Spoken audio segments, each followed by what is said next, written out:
تو یہ معدنیات ہے جو آپ کے پاس ہے اور جس سے آپ کچھ انکم جنریٹ کر سکتے.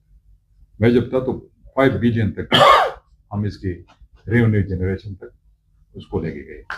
آپ ذرا فکر لگائے کہ آپ کیا ہے, لگائے نا, ذرا پوچھتے فکر اٹھا لیں, آپ کو 2 ارب روپے نہیں ملیں گے. یہ ایک اور ایشو ہے, اس پہ بعد میں بات کریں گے.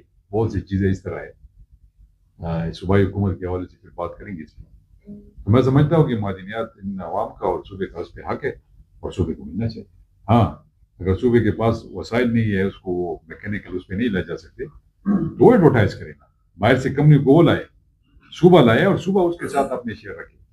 یہ تو نہیں ہے کہ وفاقی حکومت اس کو, ہاں وفاقی حکومت صوبے کو فیسیلیٹیٹ کرے, کیونکہ یہ سارے اختیارات جو باہر سے لوگ آتے ہیں, جو آپ کو باہر سے فنڈنگ ملتی ہے, اس کی ذمہ داری یا اس کی جو ہے وہ فیڈرل گورنمنٹ لیتا ہے. تو فیڈرل گورنمنٹ کو چاہیے کہ وہ خیبر پختونخوا کی حکومت کو فیسیلیٹیٹ کرے. اگر ہاں خیبر پختونخوا کی حکومت چاہتی ہے کہ ہم اس کو ورلڈ وائڈ اس کو ایڈورٹائز کرنا چاہتے ہیں, ہم چاہتے ہیں کہ اس میں انٹرنیشنل کمپنی آئے, پھر ٹھیک ہے اس حوالے سے. لیکن یہ تو نہیں ہے کہ آپ اختیار ان کو دے دیں اور صوبہ اور عوام پیچھے. یہ پاکستان تحریک انصاف پارلیمنٹرین کو کسی بھی صورت قبول نہیں. دوسری آپ نے بات کی ڈیولپمنٹل کاموں کے حوالے سے. دیکھیے آپ کے یہاں پر 4 یونیورسٹیاں ہیں جو آپ یہ بنی ہے. سوات یونیورسٹی کو بلڈنگ میں نے دیا ہے. یہ تو بڑا آسان کام ہے یار کہ وہ آپ یونیورسٹی بنائیں اور وہ آپ کرائے کی بلڈنگ میں بنائیں. یہ تو بڑا آسان کام ہے, یہ تو اس میں کوئی دوسرا یہ ہے نہیں. لیکن مشکل کام یہ ہے کہ آپ اس کو بلڈنگ اس کے حوالے کر دیں. ہم آئے تو ہم نے سیکشن 4 بھی لگائے تھے, ہم نے فنڈ بھی پرووائڈ کیے تھے. یہ جو 18.5 یا 18 روپے واپس گئے نا, اس میں زیادہ تر چنک جو تھا وہ ان پروجیکٹ کو کمپلیشن کی طرف لے کے جانا تھا. آپ کا پیڈز ہاسپٹل ہے, آپ کے 4 یونیورسٹیز ہیں, اور آپ کے کالجز ہے, آپ کے جو میں نے بی ایچ یوز اپگریڈیشن اس کی تھی وہ ہے, جو اور ہاسپٹل بننے تھے اس کے فنڈز ہے, جو آپ کے روڈز کے کچھ فنڈز ہے. یہ سارے جو پیسے ہیں نا, یہ اسی کے پیسے تھے جو ہم نے اس کو کمپلیشن کی طرف لے کے جانا تھا. لیکن وہ سارے رک گئے. جس طرح آپ نے کہا, فار ایگزامپل میں ایک مثال دوں گا, میں نے انجینئرنگ یونیورسٹی کو 4 کیمپسز پہ تقسیم کیا تھا. ایک مین اس کا قبل میں تھا, ایک اس کا کیمپس مٹا میں تھا, ایک بحرین میں تھا, اور ایک اس میں تھا بریکوٹ میں تھا. تو باقی سارے کیمپس اڑ گئے, صرف ایک ہی رہ گئے, وہ یہ والا قبل والا. باقی آپ اس کو دیکھ لیں, ایگریکلچر یونیورسٹی کے بھی کیمپسز تھے, وہ بھی فارغ ہو گئے.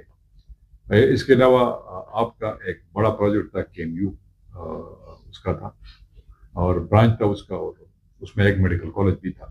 جو 70% اس کے فنڈز کے ایم یو نے دینے تھے, 30% اس کے تھے برانچ گورنمنٹ کے تھے. اور وہ ٹینڈر بھی اس کا ہو چکا تھا, ایوارڈ بھی ہو چکا ہے, سب کچھ ہو چکا ہے, ٹھیکیدار بھی آ چکا ہے, لیکن بھی وہ بڑھ گئے. اور باقی بہت سے ایسے پروجیکٹ تھے. آپ کی پہلی خیبر پختونخوا کی لائف اسٹاک یونیورسٹی آپ کے سوات میں بننی جا رہی ہے. شکر ہے اس کی وہ پوسٹوں کی ایڈورٹائزمنٹ آ چکی ہے, پروفیسر وغیرہ کی. تو کچھ اس طرح کی کہ اس پر تو میں نے بڑے مضبوط کیل اس پہ لگائے ہیں نا. وہ یہ نہیں لے جا سکے, باقی جو ان کے کنٹرول میں تھا تو وہ فارغ ہو گئے. باقی الحمدللہ سوات کے بڑے تگڑے لوگ آئے, آپ لوگوں نے ان کو الیکٹ کیا ہے, آپ لوگوں نے ان کو ووٹ دیا, آپ کا بھی ان میں کردار ہے, آپ لوگوں نے ووٹ دیے تھے. تو اب آپ ان سے پوچھے جی, ان کے گریبان سے پکڑے کہ جو سی ایم صاحب نے کام کیے تھے اس کو تو کم از کم, اگر نئے کام نہیں لا سکتے, نئے پروجیکٹ آپ کو نہیں مل سکتا, تو کم از کم اس کو تو کمپلیٹ کرائے نا, اس کو تو رننگ پوزیشن میں لائے.